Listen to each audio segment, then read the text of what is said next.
राम बच्चों, सरस्वती क्लासेस की हिंदी की कक्षा में मैं अंजलि तिवारी आप सभी का बहुत बहुत स्वागत एवं अभिनंदन करती हूँ। आज मैं आप लोगों के समक्ष हिंदी व्याकरण से संबंधित एक महत्वपूर्ण प्रश्नोत्तरी जो कि भाषा पे आधारित है को लेकर आप लोगों के समक्ष उपस्थित हूँ। आज की ये जो वीडियो है ये जितने भी कॉम्पिटिटिव एग्जाम की तैयारी करने वाले बच्चे हैं उनके लिए ये वाली वीडियो काफी ज्यादा लाभप्रद होगी और उन्हें परीक्षा में अच्छे से अच्छे अंक प्राप्त करने में उनकी मदद करेगी। तो आइए जानते हैं कि आज की प्रश्नोत्तरी में कौन कौन से प्रश्न सम्मिलित हैं। भाषा पे आधारित है बच्चों ये प्रश्नोत्तरी। आइए देखते हैं कौन कौन से ये प्रश्न है जो आपकी परीक्षा की दृष्टि से बहुत ही महत्वपूर्ण है और परीक्षा में इनके पूछे जाने की संभावनाएं है।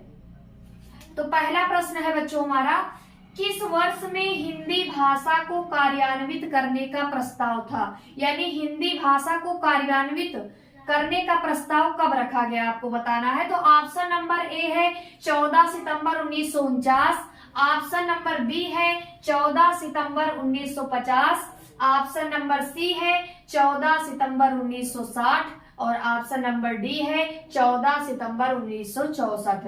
तो इसका जो करेक्ट आंसर हो जाएगा बच्चों वो हो जाएगा 14 सितंबर 1949।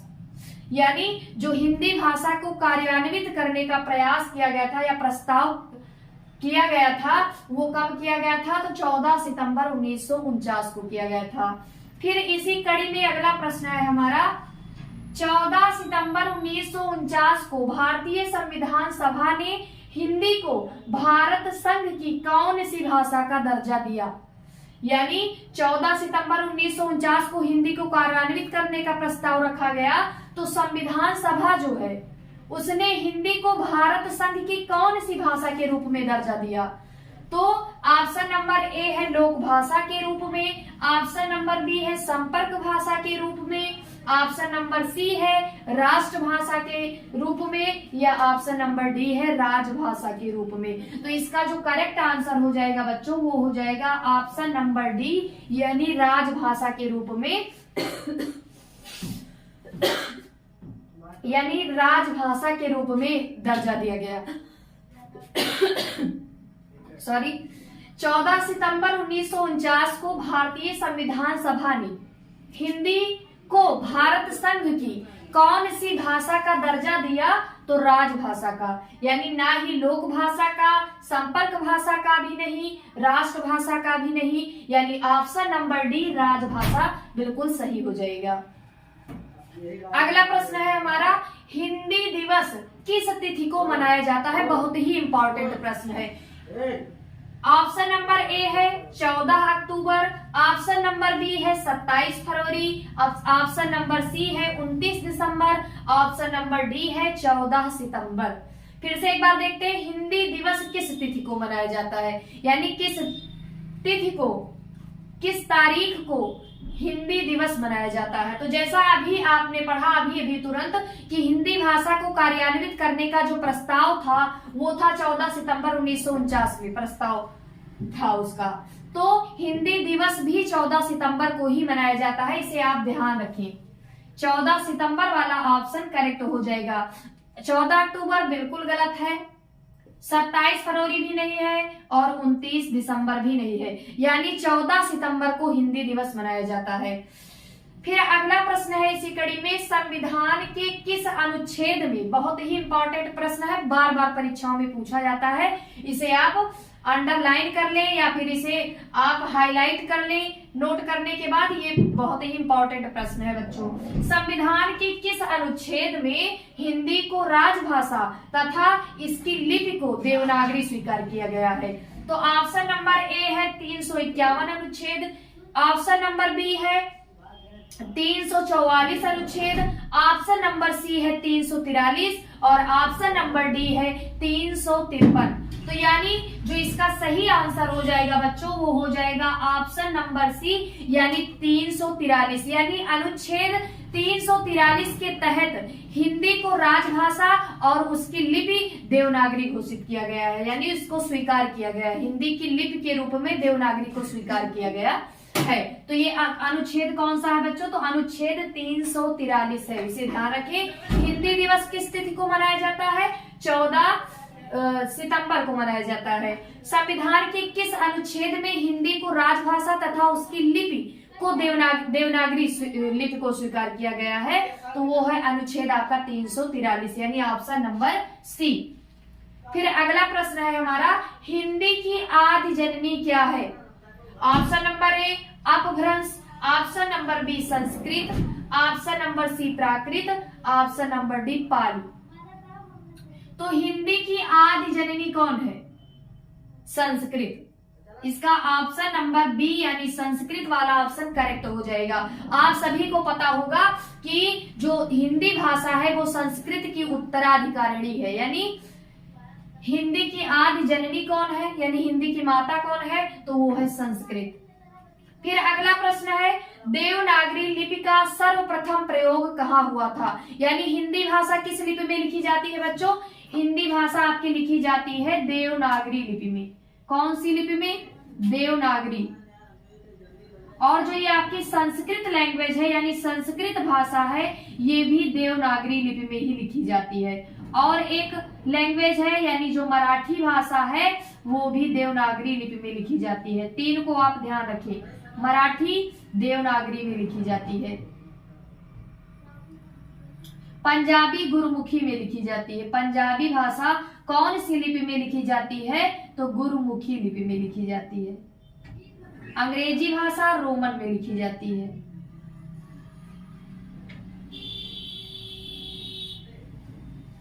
यानी हिंदी, संस्कृत और मराठी, ये तीन लैंग्वेज यानी जो तीन भाषाएं हैं, इनकी लिपि क्या है? देवनागरी है।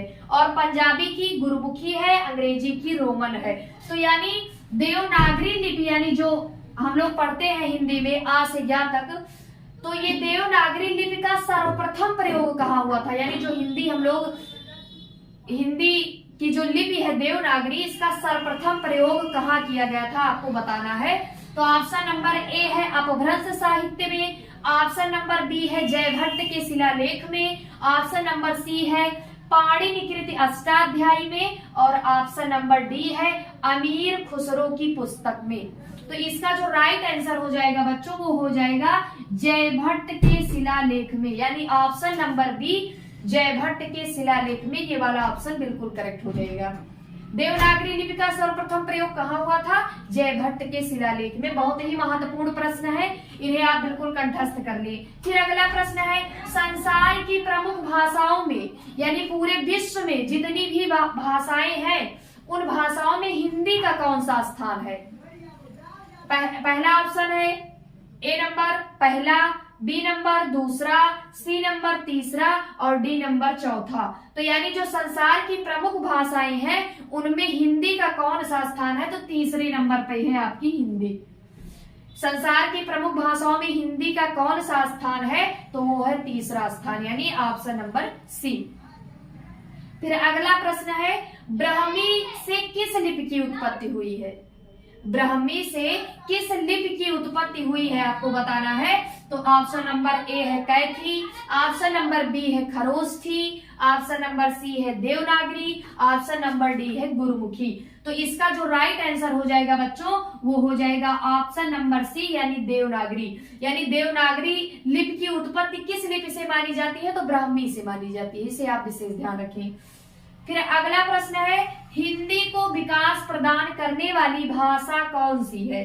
यानी हिंदी को जो विकास प्रदान करने वाली भाषा है वो कौन सी है? तो वो है आपका ऑप्शन नंबर ए है पाली, ऑप्शन नंबर बी है अपभ्रंश, ऑप्शन नंबर सी है प्राकृत, ऑप्शन नंबर डी है संस्कृत। तो इसका राइट आंसर हो जाएगा संस्कृत। यानी हिंदी भाषा के विकास में जिस भाषा ने महत्वपूर्ण योगदान दिया है वो है संस्कृत, यानी जिसे हम हिंदी की आदि जननी कह सकते हैं। फिर अगला प्रश्न है, अवधी बोली किस अपभ्रंश से विकसित हुई है? अवधी बोली, अवधि क्या है? बोली है, यानी जो किसी क्षेत्र विशेष में बोली जाए वो बोली है। तो अवधी बोली किस अपभ्रंश से विकसित हुई है? तो इसका ऑप्शन नंबर ए है मागधी, ऑप्शन नंबर बी है अर्धमागधी, ऑप्शन नंबर सी है सौरसेनी और ऑप्शन नंबर डी है ब्राचड़। तो इसका जो राइट आंसर हो जाएगा वो हो जाएगा ऑप्शन नंबर बी यानी अर्धमागधी। अवधि बोली किस अपभ्रंश से विकसित हुई है, परीक्षा में पूछा जाएगा प्रश्न, तो इसका राइट आंसर हो जाएगा अर्धमागधी। एक बार पुनः हम देखते हैं सरसरी नजर में, किस वर्ष में हिंदी भाषा को कार्यान्वित करने का प्रस्ताव था, तो इसका राइट आंसर हो जाएगा 14 सितंबर 1949। फिर दूसरा प्रश्न है 14 सितंबर 1949 को भारतीय संविधान सभा ने हिंदी को भारत संघ की कौन सी भाषा का दर्जा दिया, तो अभी अभी आपने पढ़ा राजभाषा का। हिंदी दिवस किस तिथि को मनाया जाता है, 14 सितंबर को। संविधान के किस अनुच्छेद में हिंदी को राजभाषा तथा उसकी लिपि को लिपि देवनागरी को स्वीकार किया गया है, तो ये है आपका अनुच्छेद 343 में हिंदी को राजभाषा बनाए जाने का और उसकी लिपि देवनागरी स्वीकार किए जाने का वर्णन है, तो ये अनुच्छेद 343। हिंदी की आदि जननी क्या है, संस्कृत। देवनागरी लिपि का सर्वप्रथम प्रयोग कहाँ हुआ था, यानी सर्वप्रथम प्रयोग देवनागरी लिपि का हमें कहाँ देखने को मिलता है, तो ये मिलता है जयभट्ट के शिलालेख में। फिर अगला प्रश्न है संसार की प्रमुख भाषाओं में हिंदी का स्थान कौन सा है, तो तीसरे नंबर का स्थान है, यानी ऑप्शन नंबर सी करेक्ट हो जाएगा। ब्राह्मी से किस लिपि की उत्पत्ति हुई, अभी अभी मैंने बताया कि जो हिंदी हमारी जो देवनागरी लिपि है, यानी हिंदी भाषा किस लिपि में लिखी जाती है, देवनागरी, तो यानी जो देवनागरी लिपि की उत्पत्ति हुई है वो ब्राह्मी लिपि से हुई है, इसे आप ध्यान रखें। हिंदी को विकास प्रदान करने वाली भाषा कौन सी है, तो वो है संस्कृत, यानी हिंदी की आदि जननी है, सबसे प्राचीन भाषा संस्कृत है जो कि हिंदी को विकास प्रदान करने वाली भाषा है। फिर अगला प्रश्न है अवधि बोली किस अपभ्रंश से विकसित हुई है, तो ये है अर्धमागधी अपभ्रंश से। तो ये था आज की हमारी महत्वपूर्ण प्रश्नोत्तरी हिंदी व्याकरण पे आधारित। आशा करते हैं आपको ये वीडियो अच्छी लगी होगी। इसी तरह और भी वीडियोस पाने के लिए हमारे चैनल सरस्वती क्लासेस को सब्सक्राइब एवं वीडियो को लाइक अवश्य करें। पुनः हम उपस्थित होंगे अगली प्रश्नोत्तरी के साथ, तब तक के लिए जय सिया राम, जय जय सिया राम।